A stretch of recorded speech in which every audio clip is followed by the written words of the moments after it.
इस वीडियो में बात करेंगे CPO 2022 का जो रिज़ल्ट आया हुआ है उसमें दिल्ली पुलिस सब इंस्पेक्टर का आगे का प्रोफाइल क्या रहने वाला है। स्टार्टिंग से एंड तक एक एक चीज़ आप ध्यान से देखिएगा। स्टार्टिंग से लेकर के डॉक्यूमेंट वेरिफिकेशन से लेकर ट्रेनिंग तक, डॉक्यूमेंट वेरिफिकेशन से लेके पूरा का पूरा ट्रेनिंग प्रोसेस, ये सब कुछ हम इसमें कवर करने वाले हैं।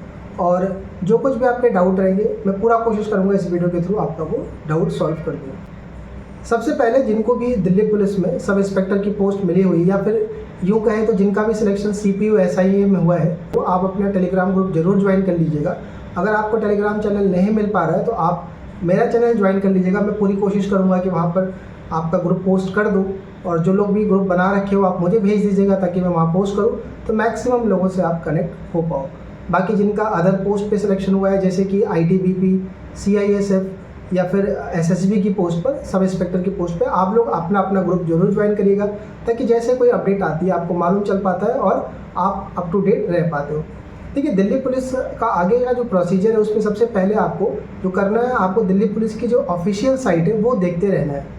दिल्ली पुलिस के ऑफिशियल साइट पर आपका एक फॉर्मेट डाला जाएगा जो कि अटेस्टेशन फॉर्म होगा, साथ में उसमें कैरेक्टर सर्टिफिकेट भी लगाया जाएगा और वो अपनी वेबसाइट पर अपलोड करेंगे।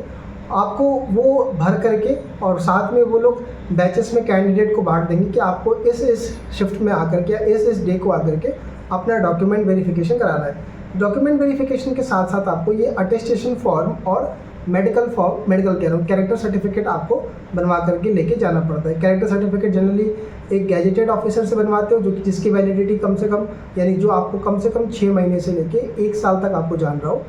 और रही बात अटेस्टेशन फॉर्म की, तो अटेस्टेशन फॉर्म में आपकी बेसिक डिटेल्स होती हैं जो आपने SSC के फॉर्म में भरी हुई थी। यहाँ पर आप अपडेटेड वैकेंसी डालिए, वो डिटेल डालिएगा, जैसे ईमेल ID चेंज हो जाता है, आपका करस्पॉन्डेंस एड्रेस चेंज हो जाता है। कई लोगों का नाम को लेकर के रहता है कि सर फादर का सरनेम मैंने गलत भर दिया, मैंने परसेंटेज गलत भर दी, मैंने रोल नंबर गलत भर दिया। तो जो सही इन्फॉर्मेशन होगी वो यहाँ पर आप डालिएगा और उसको आप लेकर के जब जाएंगे बैच में बुलाया जाएगा। उसी वेबसाइट पर आपको नोटिस जो मिलेगा विदिन 1 महीने के अंदर आप ये देख सकते हैं, तो उसमें आपको बैचेस में जब बुलाया जाएगा उस डेट पे आपको जा करके अपना सारा डॉक्यूमेंट चेक कराने हैं, ओरिजिनल डॉक्यूमेंट, फोटोकॉपी वहाँ पर लेके जाना होगा साथ में। और ये जब ये पार्ट कंप्लीट करेंगे आप डॉक्यूमेंट वेरिफिकेशन में, उसमें हो सकता है कि आपको कास्ट सर्टिफिकेट में इशू आ जाए आपके कि EWS के हो तो वैलिड ईयर, फाइनेंशियल ईयर सही नहीं हो आपका, OBC का प्रोविजनल का हो। अगर ऐसा कोई इशू है तो उसके लिए मैंने अलग सारे वीडियो बना रखे हैं क्योंकि मैं CGL CHSL पूरा कवर करता हूँ, डॉक्यूमेंट वेरिफिकेशन से लेकर ज्वाइनिंग तक। कई लोग के ज्वाइनिंग अटके हुए तो उसके लिए आप फॉलो कर सकते हैं। कोई इशू रहेगा तो मुझे आप लिखिएगा। डॉक्यूमेंट वेरिफिकेशन करा के जब आप आ जाएंगे उसके बाद आपके घर पे एक लेटर आता है, उसको ज्वाइनिंग लेटर भी आप कह सकते हो बिकॉज ये ट्रेनिंग से रिलेटेड होता है। आपकी ज्वाइनिंग से पहले, यानी आपको नौकरी में आने, यानी आपको थाना मिलने से पहले आपकी 1 साल की लगभग ट्रेनिंग कंडक्ट कराई जाएगी। दिल्ली पुलिस का जो हेडक्वार्टर है वहाँ पर आपका डॉक्यूमेंट वेरिफिकेशन होगा और जो इनका ट्रेनिंग सेंटर है वहाँ पर आपका ट्रेनिंग होगा। जो इनका ट्रेनिंग सेंटर है वहाँ पर आपकी जो ट्रेनिंग स्टार्ट होती है उसका जनरली टाइम जो रहता है आपका वो सुबह 6 बजे से लेके शाम के 7 बजे तक रहेगा। बीच में आपको लंच के लिए, टी के लिए ब्रेक मिलता रहेगा। और ये जो टाइम है सर्दियों के लिए अलग रहता है, गर्मी के लिए अलग रहेगा। गर्मी में जनरली 1 घंटा पहले बुला लेंगे आपको और सर्दी में आपका 1 घंटा यानी 6 बजे से स्टार्ट होता है आपका।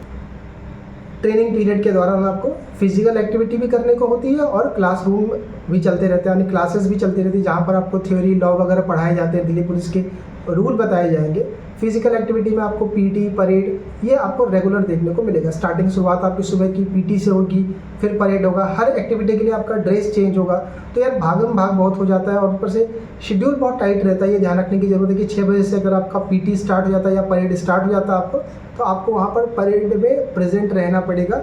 आप यहाँ पर ये नहीं कि आप चलो 7 बजे या 8 बजे पहुँचते, तो वहाँ पर रूल को लेकर के या फिर टाइम टेबल को लेकर स्ट्रिक्टनेस देखने को मिलेगी। रही बात कि सर ट्रेनिंग में क्या हमें वहीं रुकना पड़ता है कि हम बाहर भी रुक सकते हैं, तो वहाँ पर बैरक होते हैं। बैरक में आपको अकोमोडेट किया जाएगा, आपको रखा जाएगा। जनरली एक बार में 10 लोग या 8 लोग का वो रहता है, रहने का वो रहता है, कैपेसिटी रहती है। और खाने के लिए आपको वहाँ पर मेस रहते हैं। और सैलरी की अगर हम बात करें तो ट्रेनिंग पीरियड के दौरान आपको जिस दिन से आप ट्रेनिंग स्टार्ट करेंगे आपकी सैलरी बनने लग जाएगी। HRA को छोड़ करके आपको पूरी सैलरी मिलेगी। HRA जो होता है वो आपके बेसिक का लगभग 27% आपका इसमें मिलेगा, बिकॉज आप दिल्ली में है। 9, 18, 27 ये रेट होता है आपका HRA का। और आपकी बेसिक लगभग 35,000 से ज़्यादा है। तो आपको उसी के हिसाब से आपका HRA बनेगा। जो आपको नहीं मिलेगा, बाकी आपको TPTL और आपका DA और आपका जो बेसिक है, ये मिला करके लगभग 50,000 के आसपास आप मान चल सकते हो कि 50,000 के आसपास आपको हर महीने मिलेगा ट्रेनिंग पीरियड के दौरान। जो आपका मेस का खाने का होता है वो आपको खुद भरना होता है। आपको एक अलग से अलाउंस मिलता है, राशन अलाउंस करके। आपको पे स्लिप नहीं मिलेगा, आपको अकाउंट में सैलरी आ जाएगी। जब आपकी पोस्टिंग परमानेंट होगी किसी थाने के अंदर, तब आपका पे स्लिप जनरेट होगा, तो साथ में आपको एक अलाउंस ये देखने को मिलता है। सवाल ये उठता है कि जो ट्रेनिंग आपकी होगी, क्या उसमें हमें 7 दिन क्लास होती है? तो नहीं, मंडे से सैटरडे आपकी क्लास होती है। जो सेकेंड सैटरडे होता है और जो 4th सैटरडे होता है वो छुट्टी पे होता है, मतलब छुट्टी होता है पूरा उस दिन। तो आप 2nd और 4th को घर जा सकते हो, वहाँ से आपको जाने की परमिशन रहती है। तो जो लोग पास के, मैक्सिमम लोग हरियाणा से या फिर दिल्ली से या फिर राजस्थान, इन्हीं स्टेट से ज़्यादा देखने को मिलते हैं दिल्ली पुलिस में। तो आपको घर जा सकते हो 2nd और 4th सैटरडे को विथ परमिशन। मंडे को आकर के आप रिप्लाई उनको वहाँ पर आपको रिपोर्ट करना हो। ट्रेनिंग पीरियड में अगर आप लंबा छुट्टी मांगते हो, चाहे सिक लीव मांगते हो या फिर ये जनरली नहीं दिया जाता, इतनी आसानी से आपको छुट्टी नहीं ग्रांट किया जाएगा, तो इसको लेके कहीं ना कहीं आपको प्रॉब्लम फेस करना पड़ेगा। शेड्यूल बताया मैंने आपको कि काफ़ी टाइट शेड्यूल रहेगा, सुबह 6 बजे से लेकर शाम 7 बजे तक।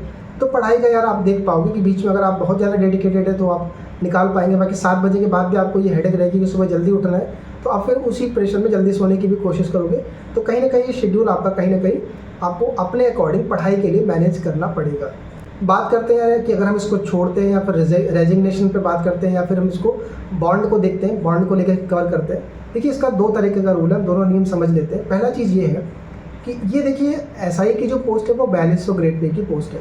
तो दिल्ली पुलिस का ये रूल है बॉन्ड का कि अगर आप इसको छोड़कर किसी हाई ग्रेड पे की पोस्ट पर जा रहे हो, जैसे कि 4600 में इंस्पेक्टर की पोस्ट पर या ASO की पोस्ट पर, तो आपको कोई बॉन्ड नहीं भरना है। कि रूल ये है कि वहाँ पर आप जहाँ जा रहे हैं वहाँ मिनिमम आपको 5 ईयर की सर्विस कंप्लीट करनी पड़ेगी। ये दिल्ली पुलिस का अदर सेंट्रल गवर्नमेंट्स के साथ टाई अप रहता है कि अगर आप यहाँ से छोड़ के वहाँ जा रहे हैं तो ग्रेड पे हाई होना चाहिए, सेम ग्रेड पे नहीं चलेगा, हाई ग्रेड पे, और आपको वहाँ पर मिनिमम 5 साल की सर्विस कंप्लीट करनी पड़ेगी। तो कोई बॉन्ड नहीं देना है। अगर आप सेम ग्रेड पे भी जा रहे हो या 2800-2400 पर आ रहे हैं, बहुत सारे कैंडिडेट ऑडिटर की पोस्ट या अकाउंटेंट की पोस्ट 2800 ग्रेड पे, इवन तो 2400 टैक्स असिस्टेंट भी ऑप्ट कर लेते हैं। तो उस केस में आपका ये है कि आप जितने महीने वहाँ पर जॉब करेंगे आपको पूरी सैलरी लौटानी पड़ेगी, साथ में कुछ एक्स्ट्रा जो आपने खाने का, रहने का वहाँ पर खर्चा, वो उनका खर्चा हुआ है वो आपको देना पड़ेगा। थोड़ा बहुत ज़्यादा होता, आप हर महीने का जो खाने रहने का 5-6 हज़ार एक्स्ट्रा मान सकते हो। बाकी पूरी की पूरी सैलरी जो आपने ली है, जितना महीने बाद आप छोड़ोगे आपको उनको लौटाना पड़ेगा। ये कुछ है आपका बॉन्ड का। बाकी दूसरी पोस्ट ज्वाइन करने में कोई दिक्कत नहीं आएगी आपके। हाँ, आपके डॉक्यूमेंट वेरिफिकेशन के टाइम पर आपका ओरिजिनल डॉक्यूमेंट रख लिया जाता है और वो आपको लौटा दिया जाएगा जब आप किसी दूसरे डिपार्टमेंट के डॉक्यूमेंट वेरिफिकेशन के लिए जाते हो और आप उनसे मांगते हो कि मुझे इसके लिए ज़रूरत है, तो वो आपको दे देंगे। जब वहाँ पर ट्रेनिंग स्टार्ट होगी तो वहाँ पर कुछ बेसिक डिटेल आपकी भरवाई जाती है। जो आपके इंस्ट्रक्टर आते हैं वहाँ पर ये भी भरवाया जाता है कि आपने कौन कौन से एग्ज़ाम्स दे रखे हैं। तो आपको उनको बताना पड़ेगा कि आपके ये एग्ज़ाम्स हैं जो जिनका रिजल्ट पेंडिंग है, या फिर आपका ये एग्ज़ाम का मेंस लगा हुआ है। तो वहाँ पर जब बता दोगे तो आपके डॉक्यूमेंट्स देने में या फिर आपको छोड़ के जाने में कोई प्रॉब्लम नहीं आएगी। सवाल उठता है कि सर क्या ये अभी स्टार्ट हो जाएगा, कितना टाइम लगेगा? देखिए, इसके पहले जो पीछे वाला है CPO 2020 का वो बैच चल रहा है, क्योंकि 21 आया नहीं है। CPO 2020 का जो पूरा कंप्लीट हो रहा है वो नवंबर में लगभग कंप्लीट हो जाएगा। और आपका जो आप स्टार्ट देख सकते हो कि आपका भी अक्टूबर एंड या नवंबर से आपका ट्रेनिंग स्टार्ट हो जाएगा आपके बैच का। अच्छा, ये कोई ज़रूरी नहीं है कि यार पीछे वाला जो बैच चल रहा है वो पूरा कंप्लीट हो जाए तभी ये वाला बैच है। 2-3 बैच एक साथ, 2 बैच एक साथ पैरेलली चल सकते हैं, तो ये कोई दिक्कत नहीं। बहुत बड़ा ट्रेनिंग सेंटर है वहाँ पर, तो ये कोई दिक्कत वाली बात नहीं है कि यार पीछे वाला बैच अभी चल रहा है तो हमारा वेटिंग लिस्ट में रहेगा। तो आप उम्मीद कर सकते हो नवंबर से कि आपका स्टार्ट हो जाए ट्रेनिंग वाला प्रोसेस। बाकी फिर भी कोई सवाल रहता है आपको इसको लेके, डॉक्यूमेंट्स को लेके कोई इशू रहता है पर्टिकुलरली, या इसके अलावा कोई सवाल, आप कमेंट सेक्शन में डालेगा। वीडियो को शेयर कर दीजिएगा जो भी आपका ग्रुप होगा, ताकि सभी लोगों तक सही इन्फॉर्मेशन पहुंच पाए।